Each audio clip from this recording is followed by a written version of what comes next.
Bonjour et bienvenue à toutes et à tous à l'occasion des 24 heures motonautiques de Rouen. Cette année, la seule manche de l'épreuve d'endurance au championnat du monde, je vais sauter, on va faire attention parce que c'est vrai que c'est assez dangereux. Donc la seule manche des championnats du monde d'endurance fête son 40e anniversaire. Et 40, c'est également le nombre d'équipes engagées dans cette épreuve qui va débuter d'ici à peu près 3 quarts d'heure sur cette belle scène donc, de Rouen. C'est vrai que parmi les inscrits, on va retrouver des pilotes aguerris, des pilotes débutants. Et tous ces concurrents ont un seul but, faire le maximum de kilomètres possible autour de l'île de la Croix à bord de leur bateau. Et puisqu'on parle de bateau, on va demander tout simplement à Antoine Vincent qui est avec nous, qui va nous faire office de consultant. Bonjour Antoine. Bonjour. De nous expliquer un petit peu la différence entre ces trois types de bateaux. Alors il y a trois types de bateaux, c'est vrai. Donc il y a classe 1, classe 2, classe 3. Il faut savoir que tous les bateaux sont en coque catamaran, comme tu as pu le voir, donc 2 patins. Il faut savoir aussi que quand tu vas les voir évoluer sur l'eau, en fait, il y a une toute petite partie du patin qui est sur l'eau. Tout le reste, c'est vraiment un avion, quoi. Sur les catégories, il y a une classe 3, qui est la grosse catégorie aujourd'hui. Il faut savoir que ce sont des moteurs V6 2 temps. Ça existe encore, c'est assez extraordinaire. Ça fait 350 chevaux. Le bateau fait 450 kg. Ça emmène le bateau à 200 km/h. C'est vraiment monstrueux. Juste en dessous, il y a la classe 2. Donc là, ce sont des moteurs de 2 litres de cylindrée, mais on est dans une même configuration donc de 2000 cm3 V6 2 temps. Donc là aussi, ça pousse bien. Ça pousse à 170-180 km/h sur le plan d'eau. Et enfin, on a une classe 1 où là, on a davantage des moteurs de série. Ce sont essentiellement des Yamaha qui sont également des 2 temps, mais en 3 cylindres. Et globalement, moteurs de série, développement tous la même puissance, environ 75 chevaux. Là, ça se joue sur la préparation, sur les réglages et surtout sur les choix d'hélices, en fait. En tout cas, ça promet un spectacle monstrueux. Comme chaque année, ça fait 41 ans que ça dure. Alors le spectacle sera sur la scène, mais le spectacle il sera aussi avec nous tous, puisque cette année on va vous proposer justement, alors là on est là peut-être, ou avec celle-là je sais plus trop où on en est, voilà. On va vous proposer donc évidemment du direct, on vient de débuter, on va le faire jusqu'à 17h30 ce soir, vous nous retrouverez également demain matin entre 10h et midi, demain après-midi pour suivre bien évidemment la fin de cette course entre 15h30 et 17h30 avec la remise des prix. Et puis Antoine, il y a également des animations de prévues juste autour des quais. Absolument, on accueille presque 200 000 personnes pendant 24 heures et donc on se doit chaque année d'étoffer d'animations, de musique, de danse, et ce sera le cas encore cette année, de renouveler ces animations. Alors cette année on a invité, alors c'est très péchu, démonstration de cardio-gym avec Henri Dubois. C'est des techniques de chorégraphie, sport, combat avec une musique vraiment puissante. On a également une présentation de danse orientale avec Francine Conche, c'est une professeure de danse avec ses élèves de l'association Les 7 Voiles qui va faire des démonstrations de danse orientale, alors, beaucoup de charme, donc une diversité des animations, c'est moins qu'on puisse dire. Et puis on a 2 groupes qui vont se produire également, il y a beaucoup de musique sur les 24 heures, avec Just a Smile. Donc là, ce sont des standards de rock, de funk, parce qu'on aime bien dynamiser aussi ce site. Et demain, on recevra un groupe davantage orienté vers la musique celte et les chants de marins, même si on n'est pas tout à fait au bord de la mer, ça reste des bateaux et de l'eau. Il y a un petit peu plus, on espère que ça va s'améliorer pour demain. Antoine, on se retrouve de toute façon tout à l'heure pour le départ de ces 24 heures motonautiques de Rouen qui vont donc débuter, on l'a dit, d'ici à peu près 40 minutes. À tout à l'heure, merci Antoine pour toutes ces explications. Et pour vous donner un aperçu de ce qui s'est passé, de ce qui va se passer dans quelques minutes sur l'eau, sur la Seine, dans ces 24 heures motonautiques de Rouen, je vous propose de regarder justement un petit résumé de ce qui s'est passé l'an passé à la précédente édition, cette 40e édition que les organisateurs ont surnommée la 40e rugissante. C'est parti.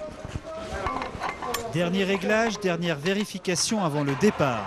Une cinquantaine d'équipages s'apprêtent à disputer la 40e édition des 24 heures motonautiques de Rouen, la première manche du championnat du monde d'endurance. Une course qui demande énormément de préparation, comme ici cette équipe rouennaise qui présente 3 bateaux. 70 bénévoles se dévouent corps et âme derrière leur pilote. C'est vraiment de l'endurance, il peut tout arriver. Nos bateaux sont préparés, on pense, du mieux possible. On a tous travaillé comme des fous pour que ça soit parfait. Et à Rouen, il peut tout arriver. Un bout de bois, une grosse vague, une péniche qui passe qui fait la mauvaise vague, plein de choses. Il faut que ça arrive parce que c'est les moments les plus durs. Là. Ça fait tellement longtemps qu'on travaille dessus, il faut qu'on se mette à l'eau le plus tôt possible parce que la pression est forte. Et la puissance aussi. Tous ces bateaux de type catamaran monoplace propulsés par un moteur hors-bord font hurler leur moteur. La 40e rugissante, comme on l'a surnommée cette année-là, prend tout son sens. S850, S2000, S3000, 3 catégories aux puissances différentes jaillissent de dessous du pont de Corneille en faisant exploser la Seine. Ils prennent possession du circuit de 3,6 km autour de l'île Lacroix. Ils prennent aussi tout l'espace sonore des quais de Seine. Sous le pont d'arrivée du premier tour, on croit entendre de véritables fusées. Ces fous de vitesse auront à tenir 2 tours d'horloge.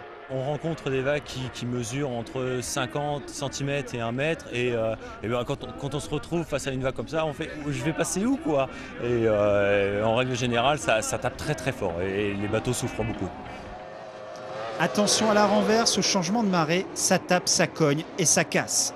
Résultat, le parc à bateaux se transforme en véritable infirmerie et les mécanos montrent les dents. Il faut réparer au plus vite. Pistons arrachés, flotteurs explosés, tunnels déchirés. En moins d'1 heure de course, une dizaine de bateaux cassent. Ce policier pilote dresse son constat. Donc là, le moteur a chauffé et apparemment, pareil, le moteur était trop réglé en avant, ce qui fait qu'on a fait un chalumeau avec la bougie. Je sais pas si tu vois, on a perforé carrément la flamme de la bougie, fait un chalumeau et on a crevé un piston, donc serré. Avec des bons mécanos, il y a mon père, il y a GG qui bosse bien, donc j'espère qu'ils vont me mettre tout ça en état, quoi. Arrivé au dernier pont, il y avait une grosse vague que j'ai pas vu arriver et le bateau a décollé et j'ai pas pu rattraper le tir et il a enfourné tout de suite et voilà quoi. Vidanger le bateau et le moteur, réparer le capot et il repartira dans l'heure. D'autres auront moins de chance, comme ce pilote chevronné, il vient d'exploser son patin droit contre un ponton. Menuiserie oblige, il faudra toute la nuit pour le changer. La nuit où tout est permis. Les milliers de spectateurs inondent les quais de Seine pour admirer la magie nocturne des 24 heures. Un véritable feu d'artifice sur l'eau.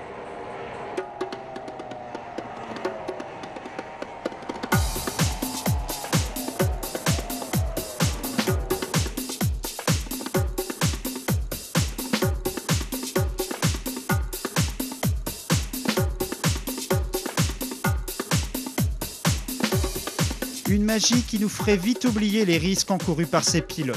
Ces coques faites en bois et en matériaux composites sont la proie de la perfidie des vagues. La moindre erreur de concentration est fatale. Tonneau, enfournement, ce matin la marée a fait encore des siennes. 6 bateaux en moins d'1 heure tomberont dans le piège, 50% des bateaux passeront l'arrivée. J'ai pas eu le temps d'avoir peur. J'ai pas eu le temps, ça vient très très vite. On ressort très très vite, mais ça paraît une éternité.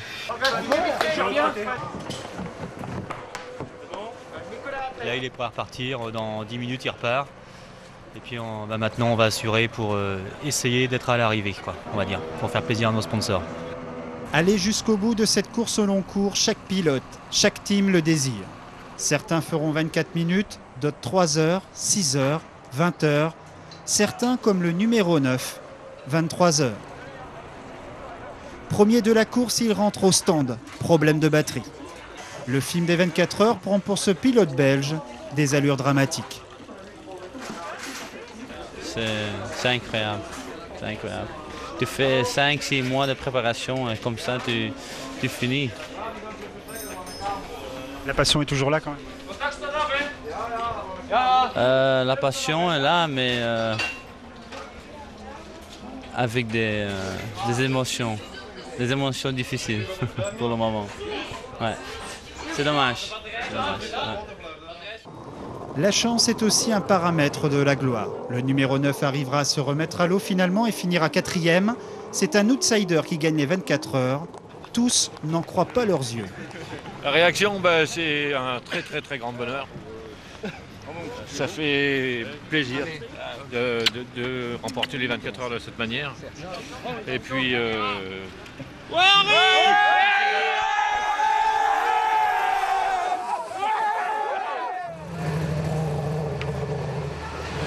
On va voir justement après cette belle victoire du team Casino Forges-les-Eaux. Ils sont là, l'autre bateau est déjà parti, j'imagine, à l'eau. En quoi c'était une surprise de vous voir gagner l'an passé l'édition? Alors c'était une surprise parce que nous étions dans la catégorie classe 2, donc avec un moteur de 2 litres. Et nous pensions pas du tout gagner au scratch devant des classes 3, donc qui sont poussées par les 3000. Est-ce que c'était la première fois que ça arrivait? Oui, c'était la première fois depuis 40 ans, donc cette année c'est la 41e année, on espère, et on veut absolument renouveler le fait. Et voilà, c'était exceptionnel, c'était la première fois qu'un classe 2 gagnait au scratch à Rouen. Sur l'eau, quels sont les critères justement qui permettent de créer la surprise?